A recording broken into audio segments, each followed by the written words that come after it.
Moi, je m'appelle Seydou Niang, je suis d'origine sénégalaise et je travaille pour le GAMS au niveau de la Belgique. Particulièrement, je suis basé à Bruxelles. J'ai rejoint le GAMS depuis janvier l'année dernière. Mais avant ça, j'ai déjà été militant sur cette cause bien avant de venir ici en Europe. J'ai commencé d'abord dans mon propre pays, au nord du Sénégal, où j'ai travaillé sur la problématique pendant plus de à peu près 10 ans.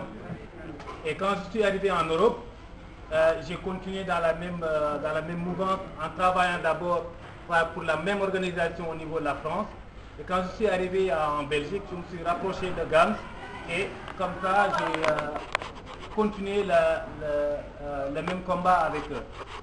Donc, en attendant que la technique soit rétablie, en guise d'introduction, je voulais aussi très brièvement présenter ces hommes qui sont sur le plateau, avec qui vous aurez à échanger, à apporter des contributions ou à poser des questions par rapport à la thématique, par rapport à la justification et tout ce que vous souhaiterez leur demander ou que vous souhaiterez apporter comme contribution.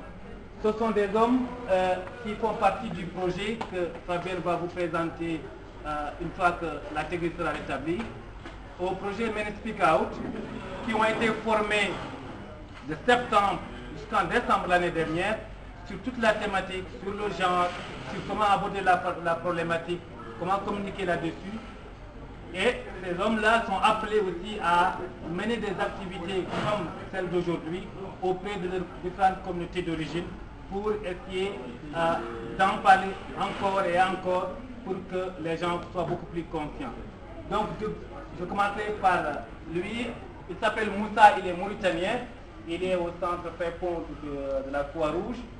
Et c'était un ancien inspecteur de police en Mauritanie qui a servi pendant des années en tant qu'inspecteur de police et qui nous a rejoints dans le projet.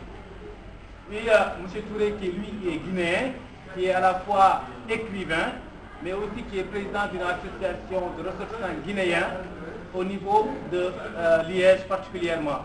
Et qui nous a aussi rejoints, ils le diront, chacun d'entre nous est touché de manière directe à la question parce que nous tous, nous sommes issus de familles où jadis l'excision a été pratiquée. Et cela n'exclut pas que les autres personnes qui sont dans la salle ne sont pas concernées. Je tiens à le rappeler parce que la question de l'excision est une question de droits humains. Donc toute personne humaine, que tu sois blanche, mauve, noire ou je sais quoi, bleu, tu es concerné. Parce que dans un premier a priori, on pourrait penser que moi je suis belge, aux yeux bleus, tout blond et tout ça, ça ne me concerne pas du tout, c'est leurs affaires. Mais en fait c'est là l'erreur. L'erreur est que la personne qui ne se sent pas initialement concernée, rien n'exclut dans sa vie qu'elle peut être amenée à confronter de manière directe à la question. Parce que nous tous, nous portons un cœur plein d'amour et on peut aimer n'importe qui. Et s'il arrive qu'on aime quelqu'un qui appartient à une communauté pratique, nos enfants qui seront issus de cette liaison pourront être victimes. Donc de la même manière, si on a les moyens, on a les démarches, on a été sensibilisés, capables d'aborder la thématique, peut-être que si ce cas de figure se pose, on aura les moyens d'en débattre pour essayer de désamorcer la situation. En dehors de ça, le simple fait qu'une personne souffre, en tant qu'être humain, c'est notre devoir d'apporter notre appui, notre aide pour aider la personne à comprendre effectivement ce qu'elle est en train de vivre. Mais de manière raisonnée, de manière respectée, de manière ouverte, et ça, ils vont le dire dans la présentation. Je passe très rapidement à Dini, j'espère que la technique avance. Et Dini, il est de Djibouti, il a été infirmier dans son pays pendant près de 10 ou 15 ans, il a exercé en tant qu'infirmier. Il a été non seulement confronté par la thématique en tant qu'homme dans sa propre famille, mais dans sa profession en tant qu'infirmier, il a dû rencontrer plusieurs cas, et je ne vais pas m'aborder trop longtemps, il en reviendra au cas où vous lui posez des questions par rapport à ça. Et lui aussi, il nous a rejoint. Et finalement, nous avons Suleiman Chibab, qui lui aussi est djiboutien, qui est formateur, et qui est aussi issu de ce centre même, il est passé par ce centre, Il a vécu pendant peut-être 1 an, je crois, ou 9 mois. Il est ressorti, mais il a gardé les liens et il s'est engagé dans tout ce qui est social, en dehors même des mutilations, pour aider les populations d'origine immigrée au niveau de l'alphabétisation, de l'enseignement et consorts. Donc en gros, et il y a un autre collègue qui est là-bas, qui est Samia, tout le monde connaît, qui elle gère l'antenne du GAMS au niveau de Liège. Je vais juste terminer par ceci. Le projet Men Speak Out ne signifie pas que les hommes vont venir en tant que machistes, en tant qu'autoritaires pour dire aux femmes c'est ça que vous devez faire. Ce n'est pas ça l'idée. L'idée est que depuis des années, depuis les années 70 ou 80, il y a des organisations, que ce soit étatiques, que ce soit non gouvernementales, qui sont mobilisées pour parler de la question de l'excision, des mutilations de manière générale. Mais le constat est que la plupart des activités de sensibilisation sont entre guillemets orientées vers les femmes, en disant entre guillemets encore une fois que c'est une question féminine.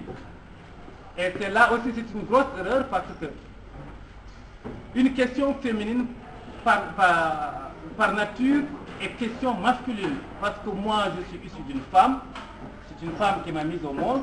S'il y a un problème qui concerne cette femme qui m'a mise au monde, forcément, si je suis sain d'esprit et réfléchi, cette question me touche également. Si je ne pense pas au fait que je sois issu d'une femme, je pense au fait que peut-être que je peux tomber amoureuse d'une femme qui sera ma propre épouse. Ou peut-être que j'aurai une fille. Donc il n'y a pas un qui part sans l'autre. C'est impossible. Et cette discussion, à chaque fois qu'on éveille ce genre de discussion où on oppose homme-femme, c'est tout à fait les choses qui nous lient les pieds, qui empêchent que la mobilisation, la sensibilisation qu'on fait à tous les niveaux, parfois on a du mal à aller plus loin. D'où l'importance, encore une fois, dans ces problématiques qui sont sociétales, d'impliquer tous les acteurs, femmes, hommes, enfants, jeunes. Tout le monde doit en discuter, en parler. Parce que, comme je l'avais dit, nous sommes issus de communautés qui ont pratiqué l'excision. Moi, personnellement, j'ai vécu dans une famille, dans un milieu, où jusqu'à mes 30 ans, je n'aurais pas dû révéler mon âge, mais je suis plus jeune que ça en fait, mais jusqu'à mes 30 ans, jamais je me suis posé la question sur l'excision parce que pour moi, c'est tout à fait normal et logique. Je ne voyais même pas l'utilité d'en débattre. Ça faisait partie de la nature des choses dans le milieu où je vis, parce qu'on ne connaissait que ça. Et d'ailleurs, la technique, oui, j'essaie de maintenir pour que la technique soit... Non, mais on a les gens en live et je pense que c'est mieux. Ça ne remplacera pas. Donc, on continue. Donc, faites bien pour le suivre. Quelqu'un peut me rappeler où j'en étais? Il y a 30 ans, jusqu'à 30 voilà. ans. Et la première fois... il y a quelques jours. Ouais. Donc, et la première fois, je vous avoue, la première fois où j'ai entendu des gens dire au cours d'une formation que l'excision était une violence, était une violation des droits humains, j'étais non seulement surpris, mais j'étais très, très, très en colère. Je me disais, mais comment, pourquoi ces gens osent dire que cette pratique sur laquelle ma propre mère est passée, sur laquelle mes professeurs ont passé, peuvent aujourd'hui venir devant moi me dire que c'est une violence, que c'est horrible, tout ça, ça n'avait pas de sens pour moi. Donc j'étais choqué. Mais au fur et à mesure, j'ai eu la chance, comme chacun d'entre vous qui est là, d'avoir un esprit un peu ouvert, je me suis dit que même s'il y a quelques-uns qui disent qu'il y a un problème, peut-être que ça mérite une investigation. Donc c'est comme ça que j'ai commencé à un peu aller voir du début sur toutes les justifications qu'on m'a données, examiner une à une les justifications pour voir si ça collait. Et finalement, c'est comme ça que je suis arrivé à repérer que j'étais dans une nuance, dans l'ombre, enveloppé dans une enveloppe qui est là, qui me faisait croire juste à ça. Et ça m'a ouvert les yeux et j'ai compris. Et depuis lors, je me suis dit que la première chose que je dois faire d'abord, c'est ma propre famille parce qu'elle pratique. Au-delà de ma propre famille, mon village et par extension ma communauté. Voilà, je ne vais pas monopoliser les paroles, je vais m'arrêter là et vous dire juste que aujourd'hui on est en débat. Il n'y a pas une question qui est idiote. Ne vous gênez pas à poser une question, même si au fond de vous, vous pensez, vous êtes originaire d'un pays ou d'une famille qui pratique, mais que vous avez du mal à comprendre jusqu'à présent pourquoi on dit que c'est mauvais parce qu'il y a peut-être des raisons, des justifications qu'on vous a mis dans les textes. N'hésitez pas, on n'est pas là pour juger. Posez les questions et ensemble, on va voir n'importe quelle justification que vous aurez entendue. On va essayer ensemble de voir ensemble ces justifications, comment par exemple, si demain vous êtes face à quelqu'un qui n'est pas convaincu, qui ne sait pas comment s'y prendre, par quoi commencer pour essayer de lui faire comprendre, à partir des arguments sur lesquels il tient, pour lui faire déconstruire ça, mais par lui-même, pas par vous, pas par venir le dire que ça, ce que vous faites, c'est pas bon, arrêtez, c'est ça le bon.